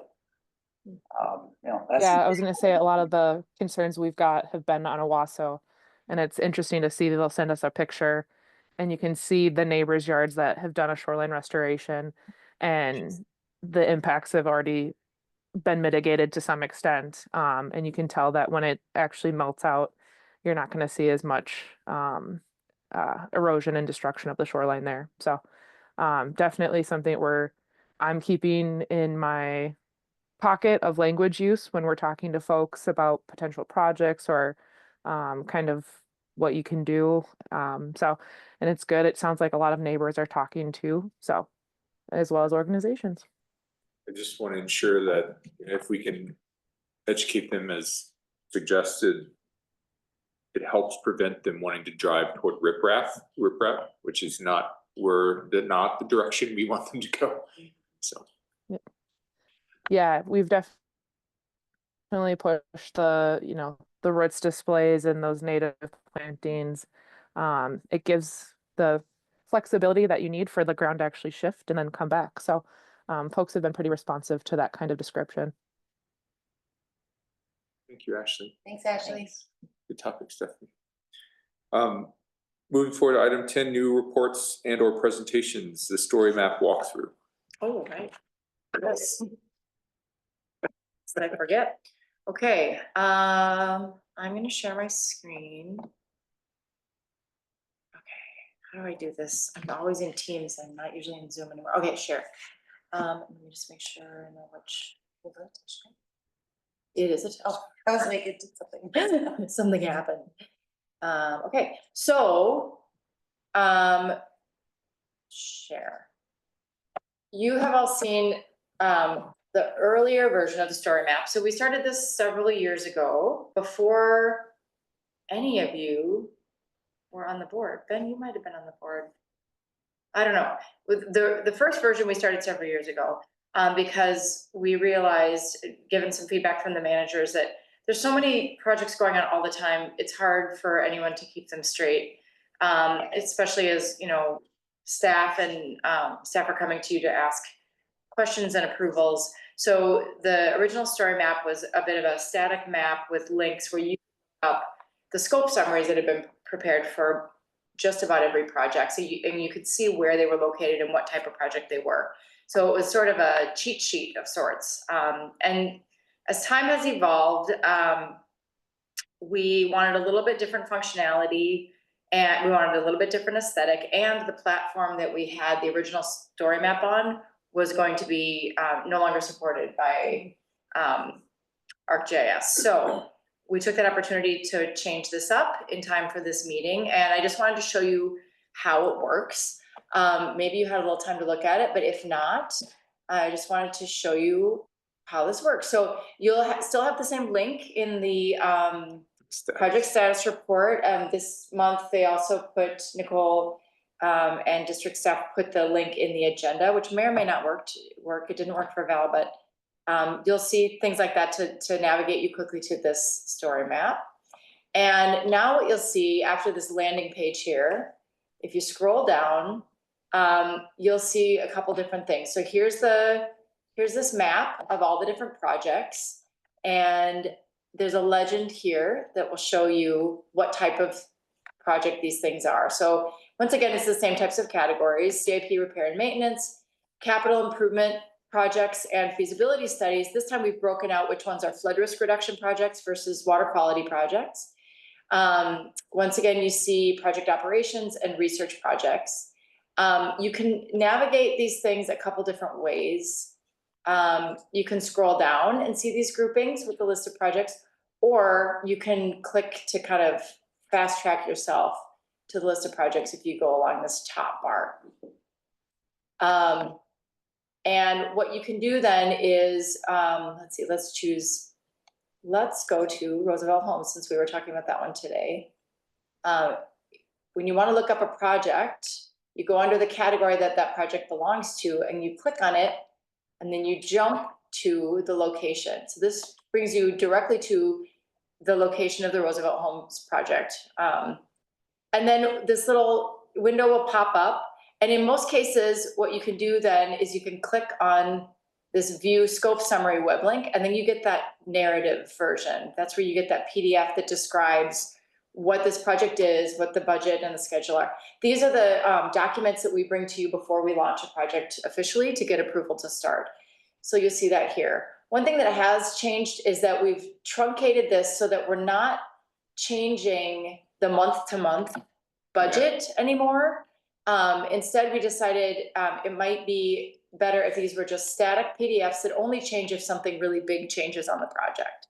So you'll no longer see like a monthly tracking of budget and schedule, but there's a functionality that we're working on putting in place in the near future, where as a part of the overall map, you'll be able to link to tables that show you whether the schedule and budget for each of these individual projects are on track or behind, and what % of the budget has been spent. So you'll see that in months to come. That's not quite ready yet. And now, of course, I need to figure out how to get back to. Thank you for that, Oh, because it's that covered was by the, your- Make it covered by your, Oh, here, there we go, I can go here. There's like a And the message. lag We can is go up making- top yeah, to. it just Roosevelt opens Homes. another site, so if you jump to Yeah, that I'm other. trying to get my cursor Yep. up there, Oh, gosh. Maybe? She has a message on her laptop that's covering it. Oh, I know, I can see, okay, now I can do it. Come on, There you go. okay. You were gonna say something about, That was my line of questioning. I where did know- the status go? Yeah, in Yep, in full transparency, I wouldn't check it every month. I would definitely check it periodically. yeah, Our definitions of what on track versus above cost, I think we never really solidified. So as you guys come out with this new mechanism, I'd love to at least remind us on what it looks. what that means, yeah, That'd yep, be very helpful. yeah, Because I know so, weather changes things, and so it's very different than, you know. yeah, so stay tuned on that, that functionality isn't here yet, we're still working on it, because we're gonna be pulling that using Power BI from some other tracking things that we do, so we have some special staff involved in that. What else can I tell you? I guess that's kind of the gist of it. You'll notice most of these projects have a scope summary, so like this one here. Is there a You'll see. search? Now that I'm playing with it, oh, there is a search, just here it is, find address or place. Is there like a, if I didn't realize Oh, what type of Roosevelt project? home was under flood reduction, what I've learned is you can just scroll the whole way through and Yep. find it, which is great. Yeah, But is there a way to search it faster, or no, it just looks like I'm just gonna have to read it. It's fine. that's a great question. I don't know the answer to that. I'll look into that. I'm not sure if you can search or not. That's a great question for, You can search with a staff. specific address. I recall seeing it, but let me try it out, actually. yeah. And I can explore that option as well. If you come across a project that doesn't have a scope summary, it may be because we have included that project because it's one that comes up sometime. So there's a couple projects in here, like the Arbogast storm filter, for example, where if you look for it, which is underwater quality, Arbogast regional filter. We don't have a scope summary here because it's not an active project, but it is a project that comes up from time to time when we're talking about how BMPs are functioning in the watershed. So there's some I've kept in here because they tend to pop up in conversation. So if you're ever looking for one that doesn't have a scope summary, that's why. Any other questions on this or So wish list it's- items? Yeah. So is this hosted through Pro or is it ArcGIS? It's ArcGIS. Okay. Yeah, So it's moved away from ArcMap. yeah. Yeah. And I guess I would say, as you poke around in here, like Val, is checking out how to search. But if you find things that either aren't working for you or that you wish were there, or things that aren't quite working, I mean, this is still a little bit of a work in progress. Please let us know. I mean, this is certainly for bar and district staff, but it's really also really for you to be able to, check in on what's going on, because there's a lot going on all the time. So as we, start to use this, please let me know if there's something that you wish was there. Yeah. I don't have per se a suggestion on the tool, but as I was looking and reading back on some of the action items with the Maplewood and CIP, I know we've created a series of tools to help us prioritize. Maybe this is an ask, and we can bring it up with through you, Nicole. Is maybe there's a way just to capture those tools, performance in a specific location. Not that I need all the rankings, just that sometimes it's nice to go back and remember why we picked those 6 items. That's Talking what about the inspection rate, CIP or the prioritization. So we have the warp, we have the inspection, we have the Yeah. prioritization, so we Yeah. just have all those tools in any one place. of them. Yeah, Oh, sure. Like, what are these tools? I again? really, Yeah. just, Stephanie said this earlier, but just seeing this is what they do. Yeah, sure. Is a great reminder Yeah. that we have a very quantitative thing, and sometimes, this one I do recall, but there are other ones that I'm still struggling to recall. Yeah. That would be the only, I just wanted see information. I think that's a good suggestion, actually. And, you know, Stephanie, you brought up the prioritization tool, MO. Mhm. That's got its own description somewhere that Correct. you may not have ever seen, because that was also before you were on the board. Yeah. So, And so, sorry, going back a step, where is this actually found? yeah, so every month in the board packet. Yep. At the top of the project status report, there's a link that says, this is the Yes, link to the and engineering I services. found that. Yeah, But so it's hosted at Bar or just? Bar hosts this, yeah, Okay. with our ArcGIS account. Okay, So when you click on that, it's a hyperlink and it pops you into this website. So it's not on the district's website. okay, Yeah, all right, thank you. yeah. But it is something that, people that would have access to the packet, which Yep. is the public. Public, It's not just something that we could see. Nope. It's anybody. it's 100% public. Yep, I, that's right. as an aside, I've sent people who've asked questions summaries, not per se from this, but I know. Yeah. Specifically the Wabasso one, I know somebody had expressed some Mhm. interest. Yeah, All public. all public, yep. So yeah, as you tinker around with it, as the months go on, as things emerge, and if there's things that would be helpful to add, let us know. We're trying to think through that too. And as you see the status tracking piece come on board, you know, we'll talk about that and make sure that it's making sense and giving you the information that you need as managers. So Thank you so much. yeah, you bet. Pretty cool. Jumping to the administrative reports. Yeah, I can, Tina this evening, she has her list of meetings, she's doing well, by the way, if anyone was concerned, but yeah, we heard from her, so she's doing well and in recovery, but she's listed her meetings attended in February. If you have any questions, I can certainly take notes and get answers for you. Upcoming meetings as well, obviously the next board meeting. And then there's another meeting later on in her administrator's report that we can talk about. Save the date for Waterfest, if you haven't already, May 31st.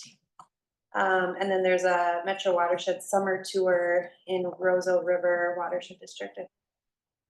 So North. North, Very north. very north. Very north. last year's very Border south. with Canada. Yeah. Okay. So, and then she has staff anniversaries.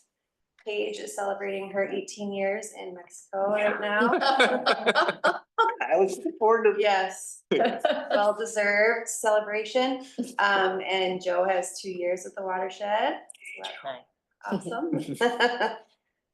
And yeah, board action log, if there's any comments there, I'll certainly take note and again, give that to Tina. And then lastly, she was looking for information on attendance for a special meeting Friday, March 21st in Wade Park, which I believe is near St. Cloud. It's about an hour 30. Yeah. So the meeting packet is enclosed in the board packet, but it sounds like the amendment to the bylaws that's being considered is essentially to adjust the timing and the process for proposing resolutions and would allow for more, hopefully more engagement and more time to consider those resolutions for a legislative session. And she did note that there's a minimum number of delegates that must be present to actually take action on amending bylaws. So if any of you are available, I will report back to Tina and Paige on that. So at the District 3 caucus meeting, I know I had volunteered as a backup for that, for the resolution group, and it sounds like they are changing that group and merging it with another and calling it the legislative group. Is that Right. how I internalized it? Yep. I know earlier conversations, I thought there was going to be a remote option. Does not sound like that is the case. So I am looking at my schedule to try to attend. I would like to attend because I'm very interested in participating in the resolution conversation. Sure. I think I need another. I've also put in for the day to get off. I'm waiting to hear back from my director, so I will push him tomorrow. Yeah, I need like another day before I can guarantee it Sure. as well. We can drive up together if you're comfortable with that. I am going to express this. Instead of complaining about it, I need to reach out to Maddie. I was unaware that there was a discussion on the legislative and work, and that was I learned it through this meeting packet, and I looked at the Minnesota watersheds, but if it's really on us to keep checking that watershed board every freaking week, I don't think that's a sustainable model, especially since they took all of our names and what we hope to do and volunteer. So that's, but yes, I will find a way to make this work. So some more interaction from Metro Watershed. It would be nice to, I get their emails, Yeah. but it doesn't stand out in a way that says I should attend that. I had the same experience. They Okay. are not great at communicating things out. I had to also read the whole board work, not the workshop, the board memo and agenda Mhm. to find information you're looking for. If others have found better ways to do it, please let me know. But I'm just voicing a frustration. I will take action on it. No, I have not found better ways. I believe at the last board meeting, this topic came It up, did. that this special meeting was going to be called, because I had raised the question about, well, isn't it something that could be Mhm. delayed? But the fact that They wouldn't- the new consultant to work with legislative issues and kind of reorganizing the way that committees are aligned for legislative type issues, it seems like, no, it makes more sense to Do it more do it frequently. now. Mhm. I'm unfortunately not able to, so I'm really glad that the two of you have expressed an interest and hope to be able to attend. I'm also not able to attend in person. Sure. Yeah, if you just wanna, Ben and Val, you can email me. Yeah. And then I'll get that info to whoever. I will also probably email Maddie and CC you on it, Nicole, about providing some feedback just to help understand how to Sure. play a more active role. But it sounds like there's going to be a lot more in-person meetings for something that I volunteered for when it was sold as you will meet once before the event. And so that is a different point of contention. Are there any other questions for the rest of the administrator's report that I can pass along? You did a good job. You did. Okay. Yeah, that's right. I could- Nicole, you should pass it on. Nicole did an amazing job. Yeah. I stand in for you. No questions current. Awesome. Okay. Going to the project and program status report. I know I have a couple of questions on programs.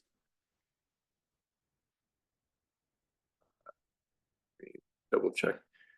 Yes, so I just wanted, this is a call out. It does seem like we're partnering very closely, I believe, with the MECA, that's the Minnesota Pollution Control Agency, correct? Is that, I get that correctly? Mhm. I'm very happy to hear about the resiliency grant, specifically with the manufactured homes work. I've been watching that very closely, and it sounds like we're getting the right movement, and others are interested. So great job. That is wonderful to see. My next question is on G. Any questions between this and G? As we look at the new rain gauges, which I know multiple board members have kind of expressed, we have a lot of data. We can use the power, use that data for really powerful, meaningful discussions. I've tracked this a couple of times now, and I'm curious, what's the debate in terms of displaying rain gauge data on the website? I don't guess I understand it. Is it that we haven't collected enough and then tried it? The way the phrasing reads makes it feel like it's a tentative at best, is how it reads. I'm not sure about that. That is something I could look into and get back to you. I suspect that, I mean, I know that the experience of displaying the lake level data on the website is not a simple thing, because you get a level that goes down, something, you know, a muskrat gets involved, whatever. Data looks weird, people get concerned, understandably. So I know that there was a fair bit of back and forth getting that to, you know, getting kind of the protocols and practices down for how to display that on the website reliably. So I suspect there's some of that going on. Okay. But I can't answer what they're considering, but I could sure look into that. Yeah. Curious. Yep. I know I've directed folks to the website for the lake levels. I know as we've talked through the workshop, showing some quality data, making sure that works. Yeah. So as we think about using that as a place for interaction from the public for these key things, I'm just curious what's, you know, if we're gonna do it with quality metrics eventually, what's holding that up? Yeah. So yeah, follow up, Yep. that would be great. Yep, I will certainly let that team know. We'd like to hear more details. So my next question's on K.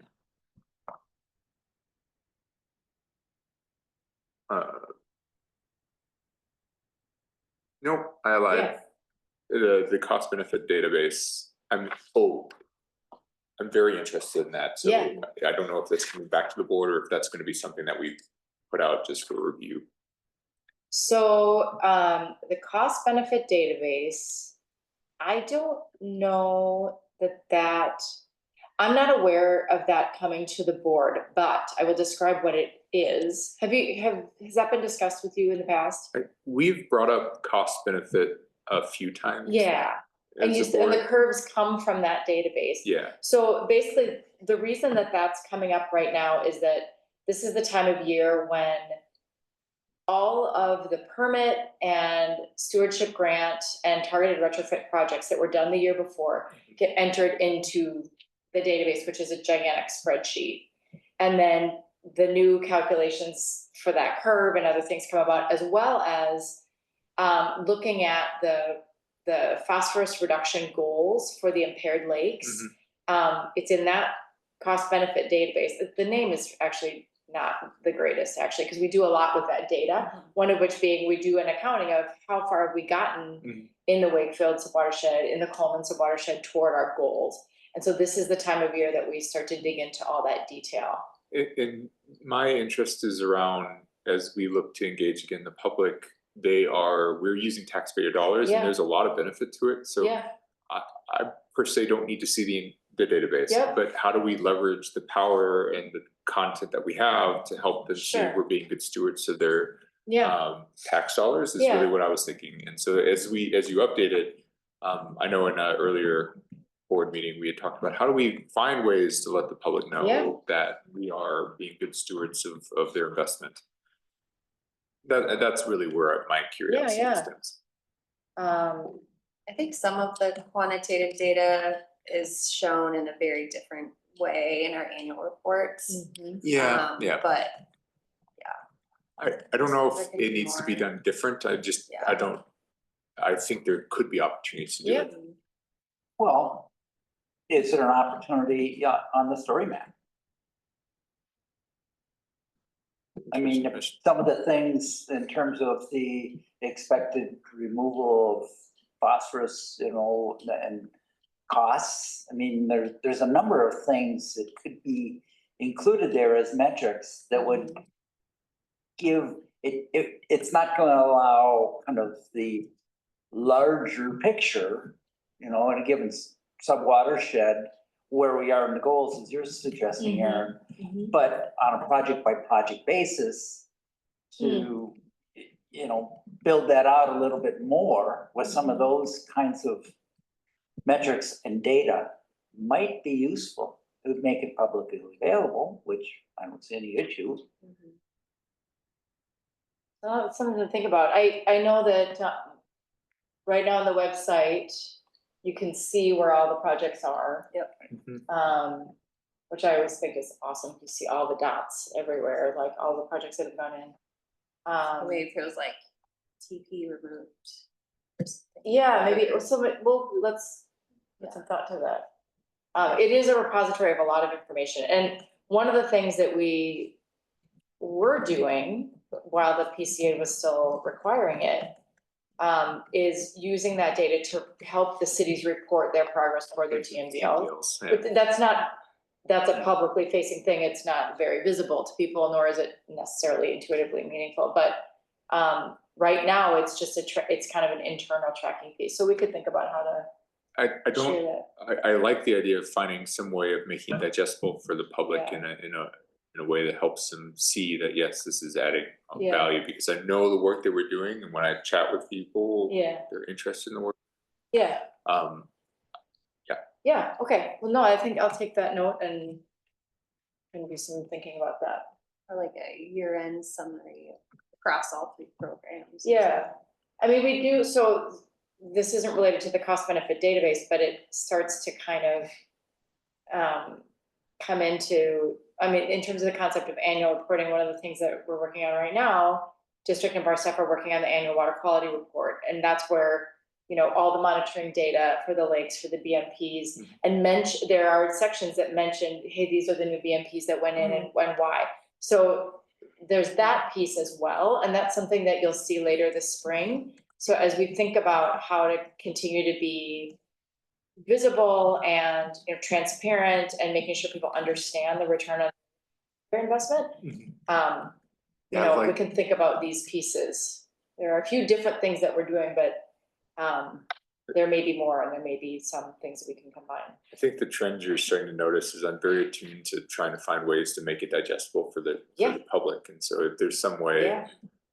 Because there's so much meaningful work, and we're unique in doing it. So Yeah, and it's good. It's like, I think people feel good about knowing that they're contributing to that. And the larger discussion that we've touched on a few times, and is clearly something that we want to bring forth in the plan, is increased engagement. Yeah, And right. when you have more information, more, you know, close to the actual, you know, projects or outcomes, I think that will enhance engagement. Yeah. Yeah, I think that's true. thank you so much for that. Yeah, Uh, good comments. My next question's on Q. Does anyone have something prior to that? It's more of a comment. I missed that Wabasso started last month, so I'm happy to see that that's happened. I have one, sorry. Oh, sorry, after you, Mark, yeah. Pioneer Park Stormwater Reuse. Yeah, Not specific to that project per se, but I'm curious if we have any other reuse type projects that are sort of in the hopper, as it Yeah. were. Yeah. Because that is an active area of interest. yeah. And so I'm just. Yeah, so there are, several years ago, Ramsey County did a project that was partnered with, oh gosh, part of it was in Ramsey-Washington, and part of it was in a different watershed district. It was several years ago now. Anyway, they did a big picture look at kind of a desktop analysis of places where there could be a good water reuse project based on, like, where are there stormwater ponds and bodies of water that water could be drawn off from, right next to ball fields, golf courses, places that are needing a lot of irrigation. And so there were several that came to the surface, to the kind of the top of the list, that were in Ramsey-Washington. And so one of the things, again, back to this water quality prioritization tool, I think you might have noticed in that memo for the retrofit projects, there was a mention that these projects were high on the list, just underneath, I think, 1 or 2 water reuse potential projects that are ranking very high, sitting in the hopper, really. The reason those haven't been launched yet is that we just haven't gotten a willing landowner yet. Those conversations maybe started in the past and then, you know, fizzled out, but something that we keep at the forefront and approach those property owners from time to time. So yes, there are some on the radar. And it's nice to have this one done in the district, to have that example. And there's a couple sitting in the hopper. So, Okay, thank you. mhm. Wonderful. My next question's in V. Any questions prior to V? There's one B on R, Coleman Lake. Yeah, So you had, quite a lot of work on that. Yes. And then this last, from a timing standpoint, the last sentence says anticipate alum treatment in spring of 2026, depending on the effectiveness of the macrophyte management activities. So kind of, when will you know if that has been effective? Yeah, so right now we have a draft. The DNR has asked us to pull together an alum management plan. So it's not a lake vegetation management plan. It's a management plan for the macrophytes around the assumption that an alum treatment will take place, which is I maybe thought we were sort gonna of- do the management, forgive me. The herbs. Yeah, it's what I we thought. are, it's kind of semantics, to be Oh, okay. honest. Yeah, so I'm confusing things. This year, the plan is to work on the macrophytes. So we're hurrying up to try to get an herbicide treatment for the curly leaf. DNR is very much in support of that. And we can treat up to 20% of the littoral zone if we have an alum management plan, meaning we're doing this herbicide treatment because we're anticipating an alum treatment. Okay. And that is the reason we're doing this macrophyte management, because we're gonna be changing the water quality in the water column. We have an invasive species that can contribute to internal loading.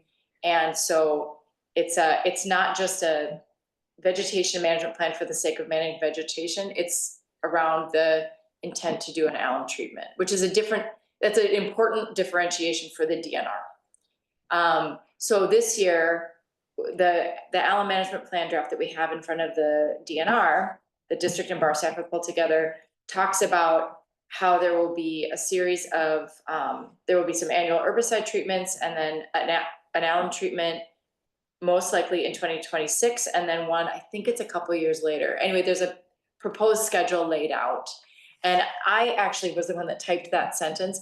I think there's a potential that, I think it's likely that there will be a spring 2026 alum treatment, unless we find that, say, our herbicide efforts this year are not, for whatever reason, aren't effective, or something happens with the macrophytes that makes us think, okay, we need to wait another year. So that was put in there to say, to give a little bit of flexibility. But the assumption is that things are gonna go fine with knocking the curly leaf back this year, and that we'll be able to do that again in 2020, or we'll do the alum treatment in 2026, followed by more management of the curly leaf. So there was another management plan that did expire Yep. last Yeah, month, and so meeting. So this new alum treatment replaces that particular plan. it's it doesn't necessarily replace it.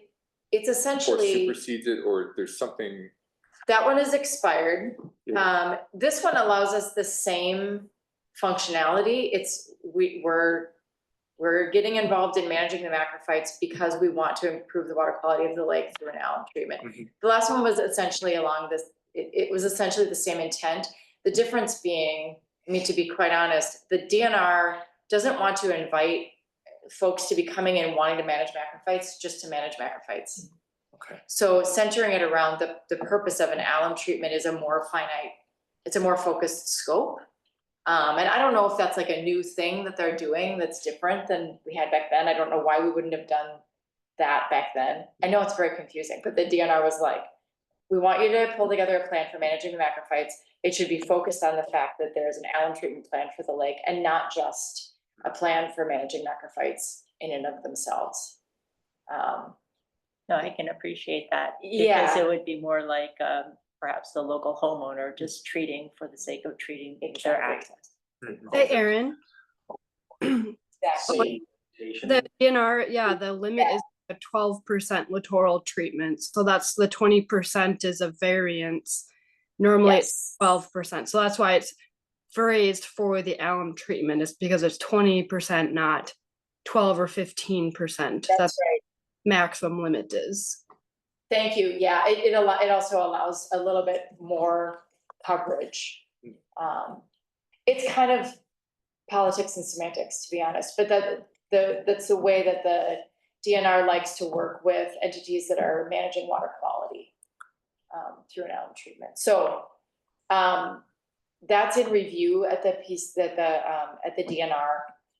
And once that's in place, I know we're also pulling together information for potential herbicide applicators, because that's coming up fast, right? Like it's already starting. I mean, it doesn't feel like spring today, but it's gonna come up pretty quickly that we need to do that first herbicide treatment in the next month or so. So we're hurrying up to get that paperwork in order.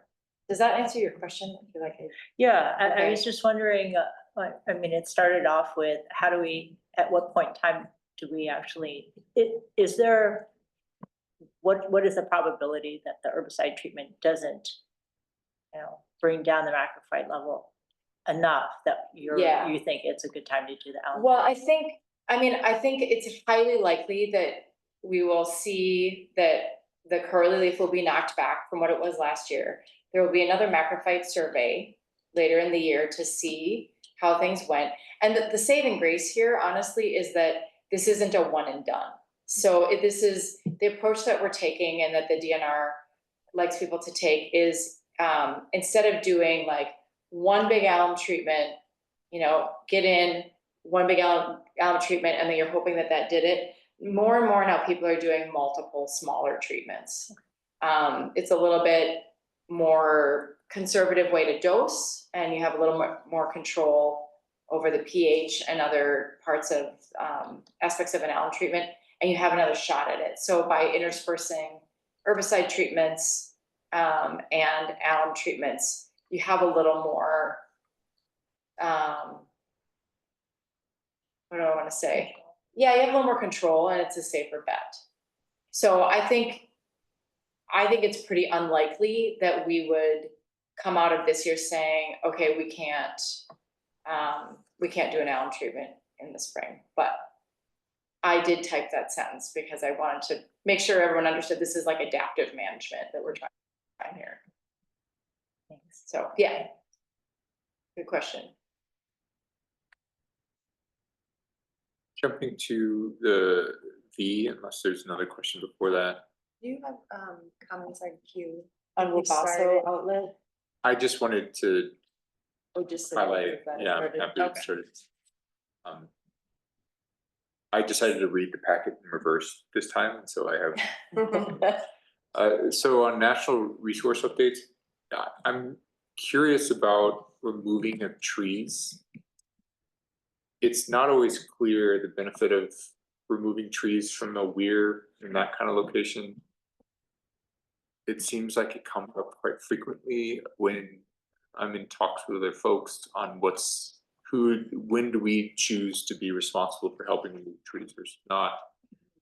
Are there criteria or expectations being set for this particular one? What triggered the removal of trees along Keller Creek? Pat. Val, are you asking along the Keller Creek? Yeah, the weir, okay. the Keller Creek and the weirs in the Coleman Basin. I just Okay. know there's been debates in earlier meetings and then about when do we know it's the right time to remove trees for the effectiveness of these things. Yeah, so for the Keller Creek work, that's an ongoing restoration that we have. That includes the Gateway Prairies and Keller Regional Park and the restoration next to Brown Lake. And the trees we were removing at Keller Creek this past month were buckthorn. Gotcha. A couple ash trees that had to come down. And then for the Coleman Weir, that was Dave just asked us to remove those trees. I'm not sure when he picks and chooses. Oh, he's right there. It was just a maintenance issue. The trees were starting to get big and I didn't want to have to hire it out. And if we waited a couple more years, we probably have to hire it versus asking staff to do it. So that's why I just wanted Coleman done. It was kind of it probably should have been done a while ago, but just something on the radar, maintenance issue. I'm comfortable with that answer. I recall, Dave, when we were talking through inspection, it's sometimes challenging and qualitative to figure out whether or not a tree is going to be at risk or risking other things. And so I trust y'all's judgment. I was just curious. It was one of the call outs that I noticed that stood out to me. Gotcha. Okay. I don't have any other questions. Outside of the stewardship grant membership program, I would love to see and advertise that in pamphlets. Actually, if at all possible, would love to maybe see us partner closely as or with our lakeshore owners to learn how to maintain some of these land things. So I really like this program.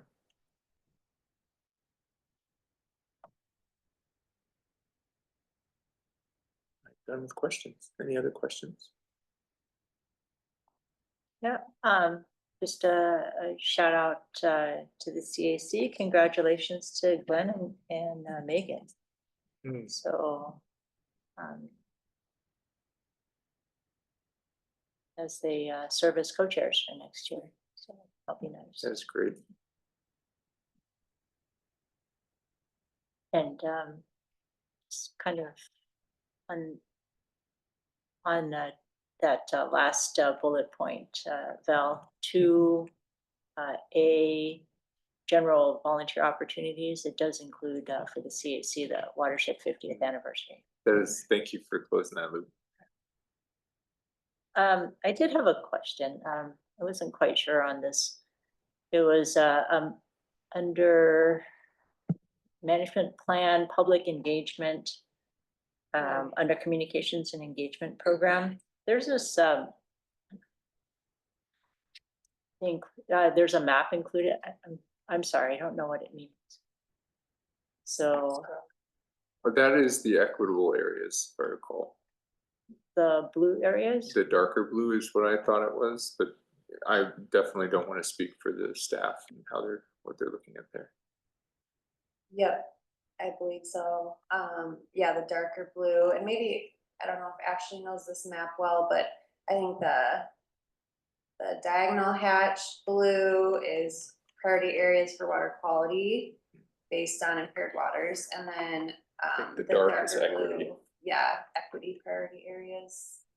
Page 177, if anybody's looking at it. Yep. And then the red is, I mean, Is the red the open house areas? that's why I just didn't know. I Yeah. wasn't quite sure what it was inserted there to help me understand. But not a big deal. It looks like maybe those are the It looks like, priority area engagement. yeah, where we areas. got low participation in the survey, Yeah. I believe. Yeah, You did not notice the red. Across. that's my understanding, but I can double check that. Awesome. Any other questions?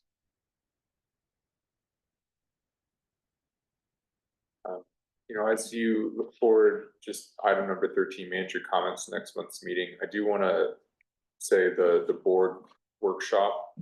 I appreciate everybody coming prepared with comments and points and discussion topics. I really thought Bar led it well. As we look forward to April, knowing that the CAC meeting is on the 22nd, let's do the same type of preparation. That's really the only call out. I know it's a few months away, but it's nice to always have a couple reminders. Or it's a month away, but it's nice to have a reminder. Do I have a motion to adjourn? So moved. Second. Meeting is adjourned. Thank you all for your time. Good night, everybody. Good Night. Great job. Yeah. Good work. I feel like you can host it with the annual. How was the agreement?